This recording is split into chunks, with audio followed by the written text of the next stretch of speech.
Hello students, so finally we are going to start our new chapter and a new marathon, Fire Claim Account 1. Clear? तो आज का हमारा first lecture है और वो introduction है। तो आज हम इंट्रोडक्शन में सबसे पहले जो कि मोस्ट इम्पोर्टेंट है चैप्टर का, अगर हमें बेसिक चीजें नहीं मालूम होगी तो पूरे चैप्टर में दिक्कत आएगी हमको सोल्व करने में। अगर आपको बेसिक चीजें पता है, फिर भी मेरी एक राय है कि आप इसे देख लीजिए, क्या पता कुछ पॉइंट्स आपको न्यू यहाँ पे समझने को मिले। क्लियर? तो फायर क्लेम अकाउंट 1 की बात करें तो सबसे पहले तो ये चैप्टर किसके लिए है वो देख लेते हैं। तो देखो बच्चों, क्या होता है, छोटा सा शॉप का एग्जांपल ले लो या बड़ी सी फैक्ट्री का एग्जांपल ले लो, बात वही आएगी। मतलब मैं ये कहता हूँ, मैं छोटा सा एग्जांपल लेता हूँ कि एक छोटी सी शॉप है, ठीक है। अब ये शॉप पे किस तरह के इंश्योरेंस लिए जा सकते हैं? तो सबसे पहले तो देखो, ये शॉप है तो उसका पूरा बिल्डिंग हो गया जो कि फिक्स्ड एसेट है, उसका इंश्योरेंस हो सकता है।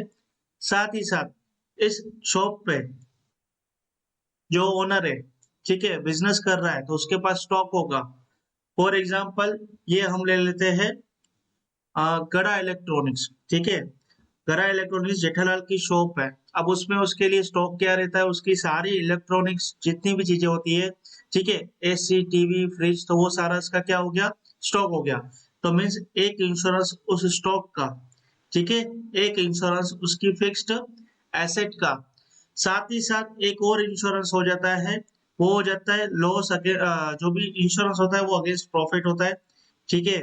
मीन्स के इसमें क्या हो जाता है, इसमें ऐसा होता है कि सपोज कि अगर कोई शॉप में आग लग जाती है, ओके।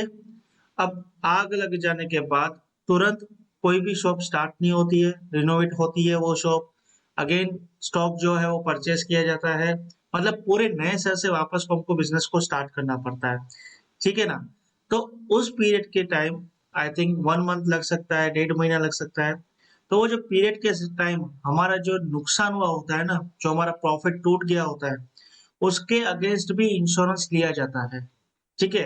अब ये चैप्टर में हम क्या रीड करने वाले हैं, ये चैप्टर में हम रीड करने वाले हैं स्टॉक के लिए। क्या, जो भी हमने इंश्योरेंस लिया है स्टॉक के लिए, उसका अमाउंट ऑफ क्लेम निकालना सीखेंगे।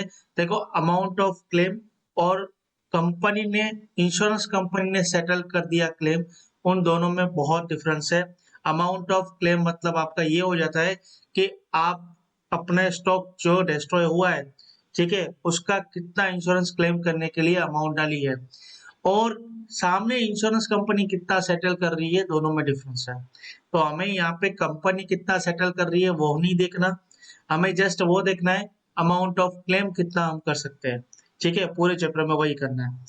तो अब शुरुआत करते हैं। सबसे पहले हमें फाइंड आउट क्या करना है ये चैप्टर में, तो हमें फाइंड आउट करना है अमाउंट ऑफ क्लेम, ठीक है, कितना हमें क्लेम करना है। उसके बाद हमें किस तरह से हम अमाउंट ऑफ क्लेम निकालेंगे। तो अगर आप, जो आपके बुक में 30 समय है, कितने टोटल 30 समय, तो 30 के 30 समय अगर आप देखोगे तो हमें जो अमाउंट ऑफ क्लेम निकालना होता है वो करंट ईयर, ठीक है, मतलब एज जो भी on the date of fire, ठीक है, on the date of fire, on the date of fire हमें क्या निकालना पड़ता है, क्लोजिंग स्टॉक। अब क्लोजिंग स्टॉक क्यों निकालना पड़ता है, आप क्लेम क्या करोगे, आप क्लेम वो करोगे ना जो आपका डिस्ट्रॉय हुआ है। तो आपका डिस्ट्रॉय क्या हुआ है, स्टॉक डिस्ट्रॉय हुआ है। तो स्टॉक जो डिस्ट्रॉय हुआ है वही तो आपको क्लेम करना है। लेकिन on the date of fire हमें नहीं मालूम पड़ता कि हमारा स्टॉक क्या है। रीजन क्या हो सकता है, ज्यादा से ज्यादा रीजन ये हो सकता है कि हमारे जो बुक्स ऑफ अकाउंट्स है जहाँ पे हम रोज मेंटेन करते थे वो भी डिस्ट्रॉय हो चुके हैं। क्लियर? मेन रीजन तो यही हो सकता है। क्लियर? तो ये जो क्लोजिंग स्टॉक है on the date of fire वो हमें निकालना पड़ता है, ठीक है। अब ये कैसे निकालेंगे, तो अगर आप ये जो अपने 30 के 30 उसमें आप देखोगे तो आपको 2 ईयर का डेटा दिया जाता है। कितने साल का, 2 ईयर्स का डेटा दिया जाता है। एक आपका प्रीवियस ईयर रहता है, एक आपका करंट ईयर रहता है जिसमें फायर अकर हुआ। अब करंट ईयर के जिस दिन फायर अकर हुआ उसका अगर मैं ट्रेडिंग अकाउंट लेके आता हूँ, क्योंकि स्टॉक कहाँ मिलेगा आपको पता है, ट्रेडिंग अकाउंट। स्टॉक कहाँ मिलता है हमें, ट्रेडिंग अकाउंट में हम दिखाते हैं उसको। मैं अभी यहाँ पे सपोज कर लो कि एक मेमोरेंडम ट्रेडिंग अकाउंट बना रहा हूँ, ठीक है। कब से, सपोज मेरा ईयर स्टार्ट हो रहा है 1 अप्रैल से, ठीक है, 1 अप्रैल 24 से, और जो फायर है वो अकर हुई 31 अक्टूबर 24 को। अब 31 अक्टूबर 24 को मेरा स्टॉक क्या था, वो मैं कैसे निकालूंगा, मैं करंट ईयर का, मतलब जिस दिन फायर अकर हुआ 1/4/24 से लेके 31/10/24 तक का एक मेमोरेंडम ट्रेडिंग अकाउंट बनाऊंगा, जिसमें से मैं फाइंड आउट करूंगा मेरा क्लोजिंग स्टॉक क्या है। अब कैसे, तो देखो, सबसे पहले बात करते हैं ओपनिंग स्टॉक। तो ओपनिंग स्टॉक मुझे मिल जाएगा, प्रीवियस ईयर का क्लोजिंग स्टॉक जो भी रहेगा वो मिल जाएगा। और आपको प्रीवियस ईयर का डेटा तो वैसे भी क्वेश्चन में मिल जाता है। अभी फिलहाल करंट ईयर की बात कर रहा हूँ, प्रीवियस ईयर की भी बात करूंगा, अभी करंट ईयर की बात कर रहा हूँ, क्योंकि यहीं से ही हमको समझ में आएगा कि प्रीवियस ईयर का डेटा क्यों दिया जाता है और हमको वो क्यों इम्पोर्टेंट है प्रीवियस ईयर का डेटा। तो सबसे पहले तो ओपनिंग स्टॉक, ओपनिंग स्टॉक आपको मिल जाएगा, प्रीवियस ईयर का क्लोजिंग स्टॉक है वो। फिर करंट ईयर का आपके पास क्या क्या डेटा वो लोग देंगे, वो है नेट परचेज या परचेज, वेजेस या कोई भी अदर एक्सपेंस जैसे कैरेज इनवर्ड हो गया। फिर एक सेल का डेटा देंगे, या तो कोई भी गुड्स चैरिटी में क्या एडवर्टाइजमेंट के लिए गया, वो सारी डिटेल देंगे, ठीक है। अब मेरे पास दो चीजें नहीं है, वो है क्लोजिंग स्टॉक जो मुझे as a date of fire निकालना है, और मेरा ग्रॉस प्रॉफिट। क्लोजिंग स्टॉक तो मैं वैसे ही निकाल रहा हूँ क्योंकि मुझे नहीं पता क्या था क्लोजिंग स्टॉक, लेकिन अगर मुझे जीपी मिल जाता है, ग्रॉस प्रॉफिट मिल जाता है सेल पे, ठीक है, तो मैं इजीली बाकी जो बैलेंसिंग फिगर रहेगा वो मैं क्लोजिंग स्टॉक मान लूंगा। लेकिन ग्रॉस प्रॉफिट जो है वो मुझे कैसे निकालूंगा, तो ग्रॉस प्रॉफिट क्या होता है, पूरे चैप्टर में यही होता है, प्रीवियस ईयर का जो ग्रॉस प्रॉफिट रहता है वही करंट ईयर का ग्रॉस प्रॉफिट हम मान लेते हैं, ठीक है। ये लोग क्वेश्चन में भी देंगे हमको। अब ग्रॉस प्रॉफिट कौन सा नहीं लेना, कौन सा लेना है, मतलब लास्ट 3 इयर्स का डेटा हो तो कैसे लेना ग्रॉस प्रॉफिट, वो मैं अभी इंट्रोडक्शन में समझाने वाला हूँ। फिलहाल इतना समझो कि प्रीवियस ईयर का ग्रॉस प्रॉफिट होता है वही करंट ईयर का हम ले लेते हैं। तो इस वजह से अब सपोज करो प्रीवियस ईयर का ग्रॉस प्रॉफिट था 15%, तो यहाँ पे जो भी सेल होती है उसका 15% में ग्रॉस प्रॉफिट ले लो, तो ये पूरा डेबिट साइड का टोटल है, उसमें से सेल और ये जो भी गुड्स विड्रॉल या चैरिटी के लिए गया है वो माइनस कर दो, तो मेरा बैलेंसिंग फिगर जो होगा वो क्या रहेगा, मेरा क्लोजिंग स्टॉक रहेगा। ये अमाउंट ऑफ क्लेम नहीं है, ये क्लोजिंग स्टॉक है जो मुझे निकालना होता है। समझ में आया, तो ये कौन से करंट ईयर से मिला। अब बात करते हैं, ये सारी चीजें हमारे पास होंगी करंट ईयर की, opening stock, purchase, wages, sale और ये जो भी गुड्स विड्रॉन है। अब बात करते हैं ग्रॉस प्रॉफिट की।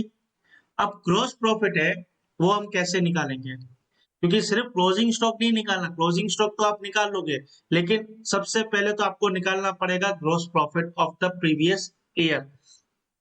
अगर वो लोग सम में बोल देते हैं कि प्रीवियस ईयर का ग्रॉस प्रॉफिट इतना था, तो बहुत अच्छी बात है, हमको प्रीवियस ईयर का ट्रेडिंग अकाउंट नहीं बनाना पड़ेगा।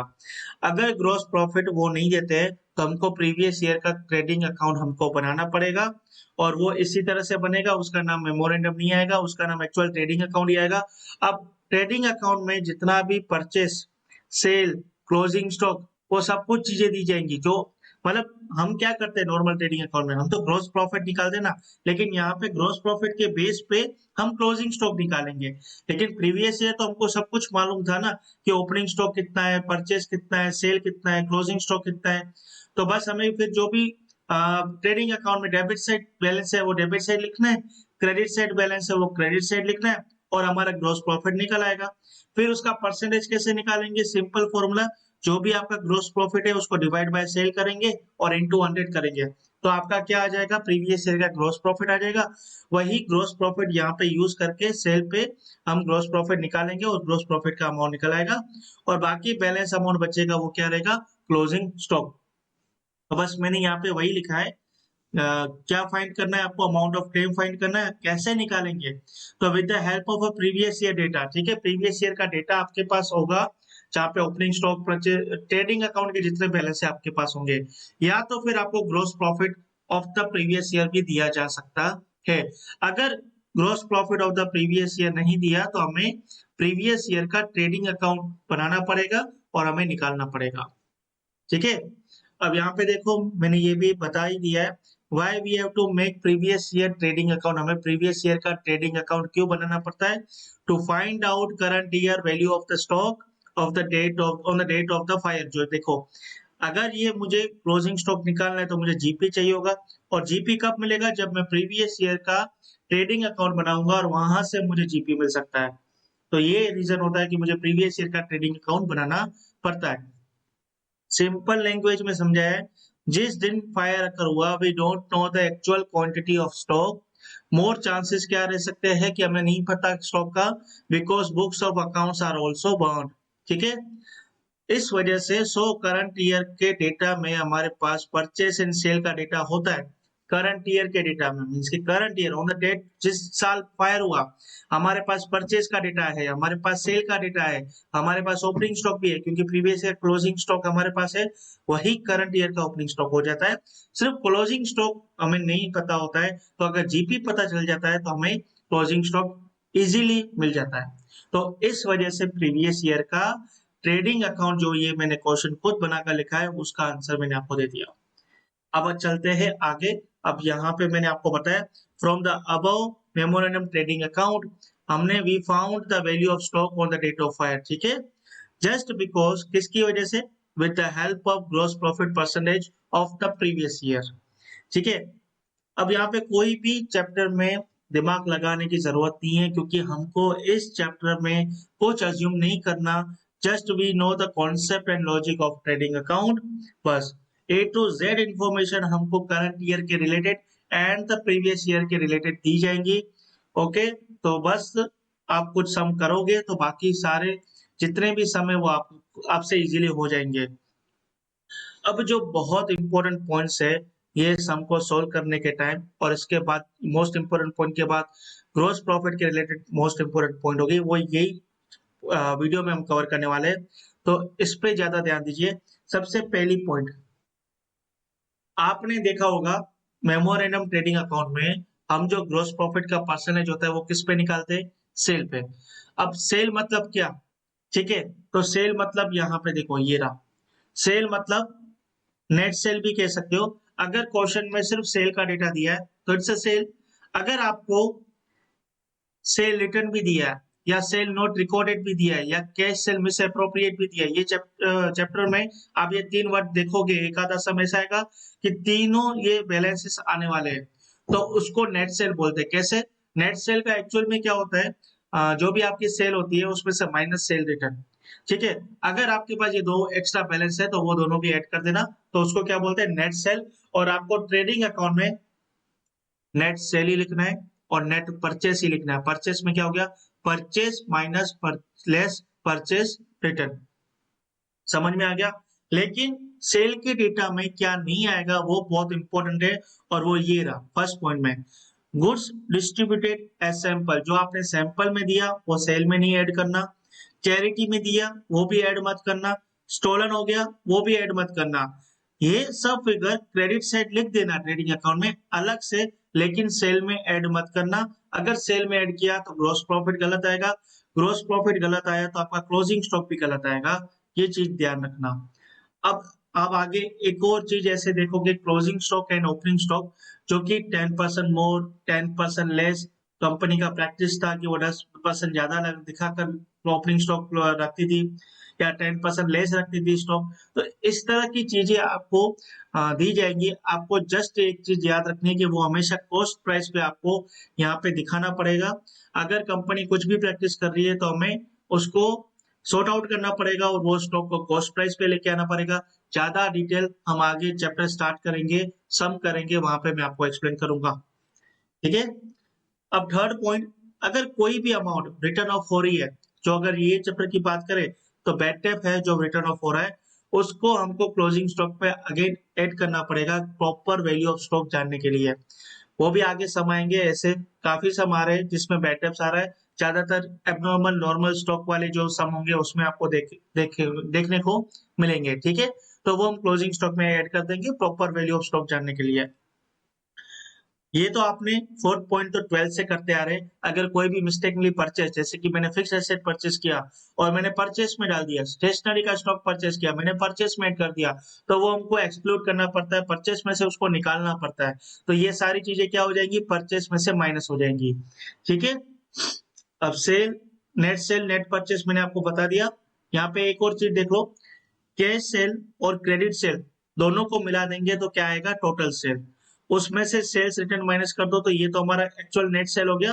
अगर कोई सेल जो रिकॉर्ड नहीं हुई है या कैश सेल जो मिस अप्रोप्रिएट हुई है, उन दोनों को प्लस कर देना तो ये हमारा हो जाएगा ग्रोस सेल हो जाएगा, ठीक है ना। परचेस आपका वही हो गया, परचेस माइनस परचेस रिटर्न। अगर कोई भी परचेस के रिलेटेड खर्चे हैं जैसे वेजिस, कैरेज इनवर्ड, बराबर, वो आप डेबिट साइड ट्रेडिंग अकाउंट के दिखा दोगे। अब लास्ट आता है अमाउंट ऑफ क्लेम कैसे निकालना है। तो अमाउंट ऑफ क्लेम कैसे निकालोगे, value of stock on the date of fire, जो मैंने मेमोरेंडम ट्रेडिंग अकाउंट से निकाला, ये रहा आपका वो बैलेंस। इसमें से माइनस करना है स्टॉक सेल्वेज या स्टॉक सेव। अब फायर करने के बाद सपोज कुछ एक आधा जो भी स्टॉक है वो बच जाता है, तो वो आपको यहाँ से माइनस करना पड़ता है। फिर ये जो आपका आता है वो उसको क्या कहते हैं, अमाउंट ऑफ क्लेम कहते हैं। अगर कोई भी मिटिगेट एक्सपेंस मतलब फायर के रिलेटेड, फायर बुझाने के रिलेटेड कोई भी खर्चा किया है, तो वो इंश्योरेंस कंपनी आपको सेटल करने का मौका देती है, तो वो आपको यहाँ पे ऐड कर देना है और ये आपका आ जाता है ग्रॉस अमाउंट ऑफ क्लेम जो आप इंश्योरेंस कंपनी को दोगे। क्लियर। अब ग्रॉस प्रॉफिट की बात करें तो ये रट भी सकते हो, लॉजिक भी याद कर सकते हो, ठीक है। लॉजिक बहुत सिंपल है, चलिए।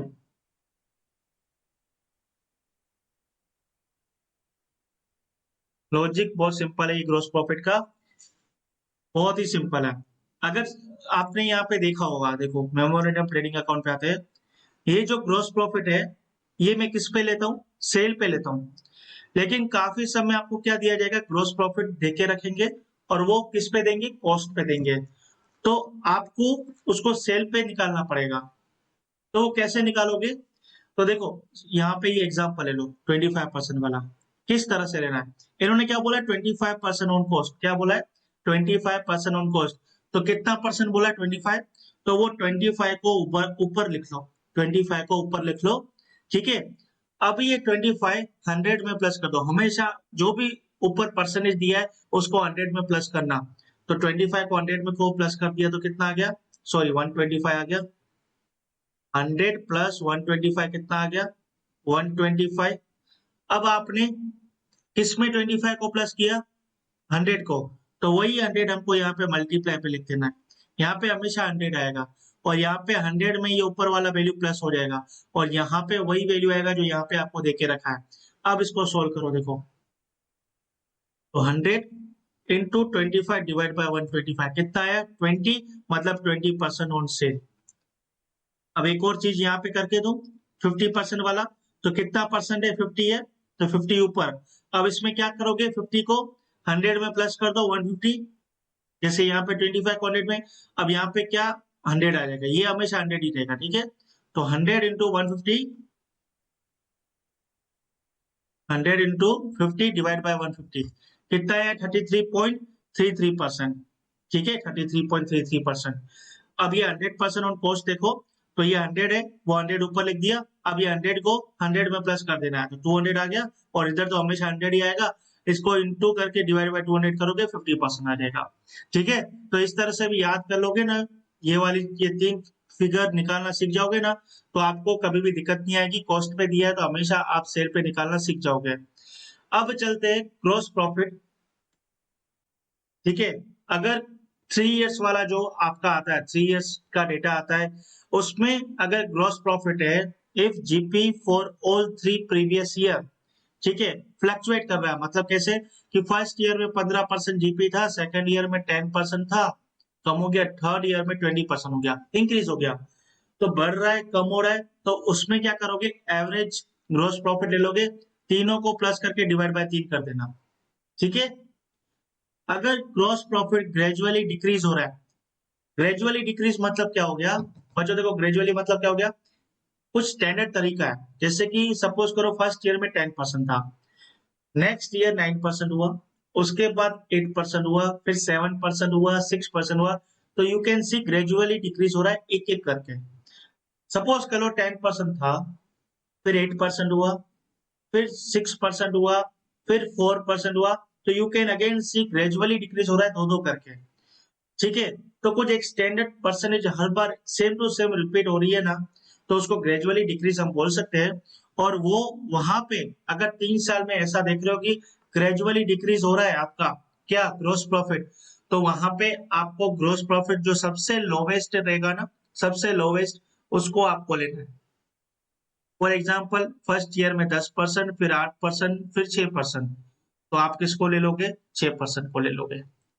इसी तरह से अगर आपका ग्रोस प्रॉफिट है वो ग्रेजुअली इंक्रीज हो रहा है, तो आपको weighted rate of gross profit लेना है। अब वो एग्जांपल मैंने यहाँ पे बना कर रखा है।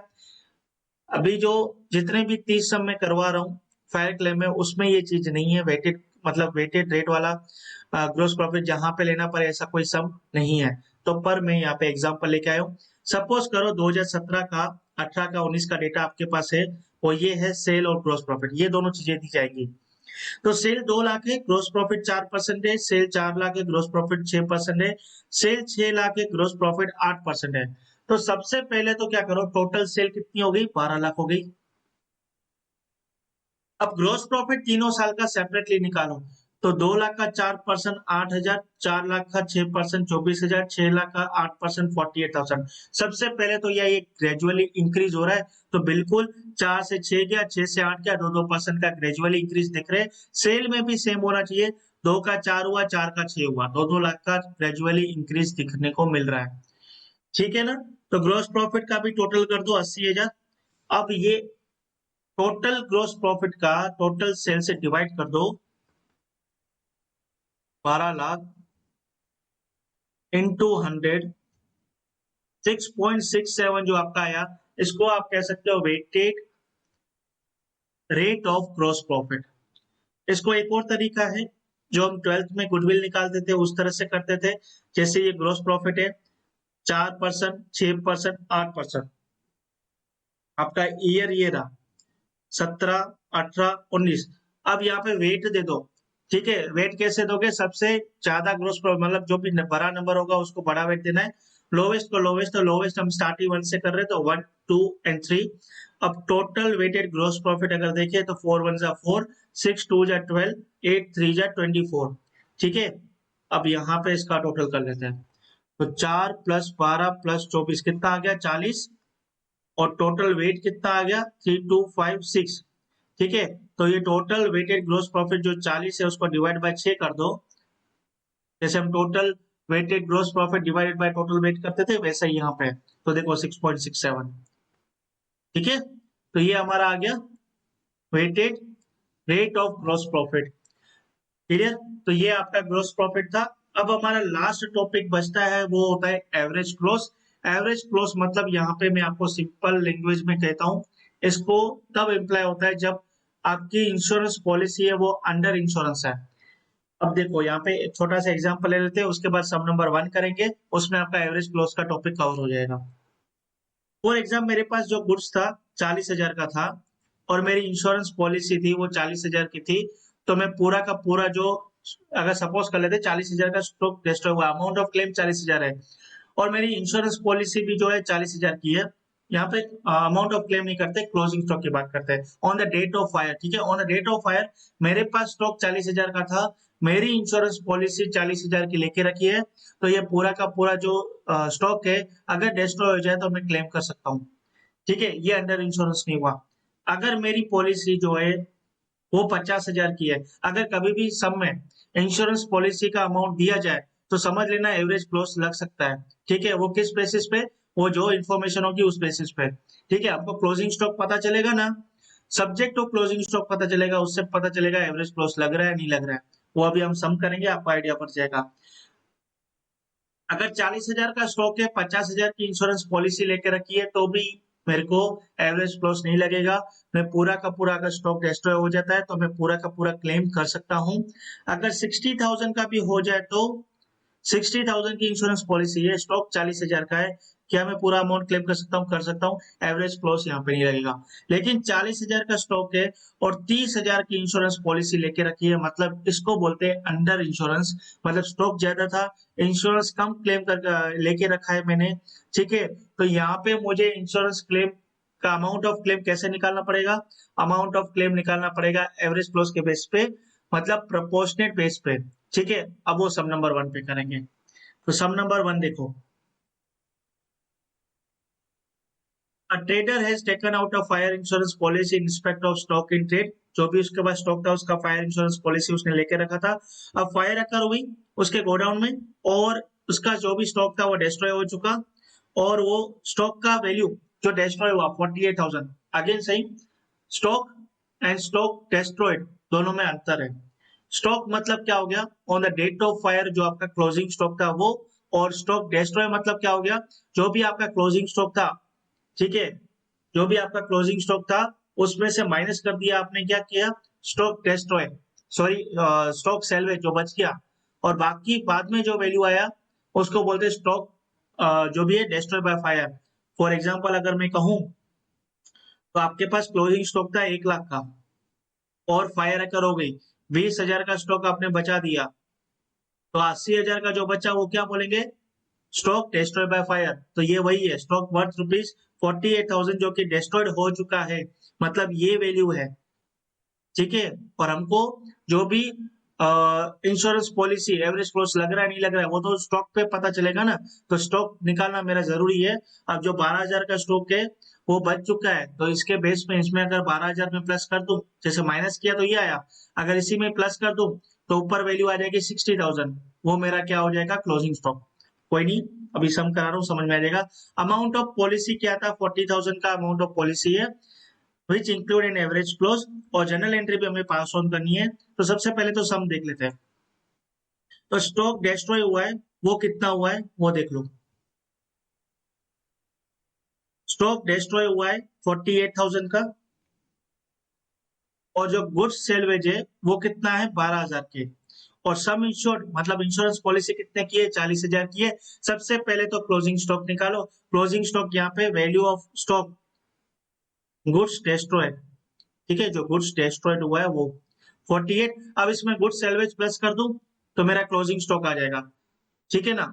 अब क्लोजिंग स्टॉक मेरा जो है वो, मतलब स्टॉक है on the date of fire वो 60,000 का है, और इंश्योरेंस पॉलिसी 40,000 की है, मतलब अंडर इंश्योरेंस हूं मैं।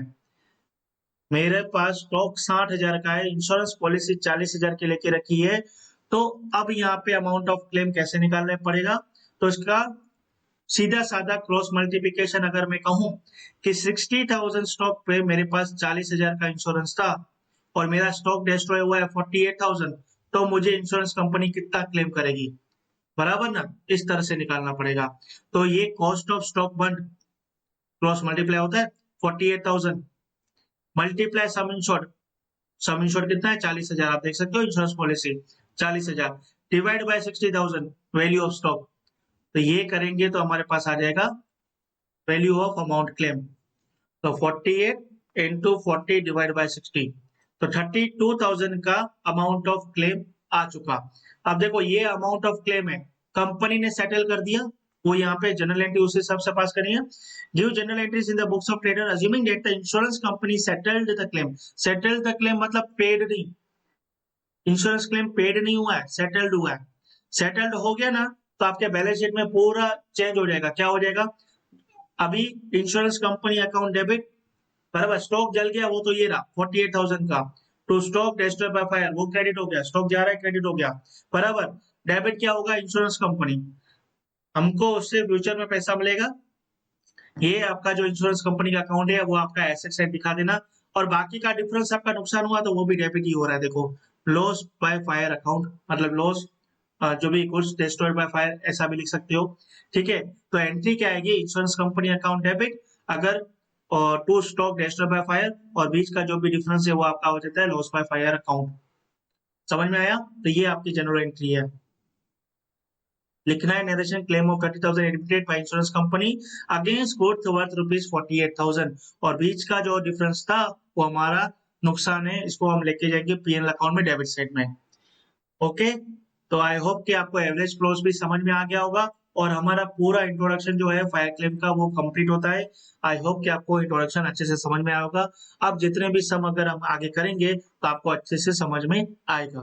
तो चलिए बाय बाय, मिलते हैं अभी हमारे नेक्स्ट लेक्चर और उसमें हम करेंगे नेक्स्ट सम्स।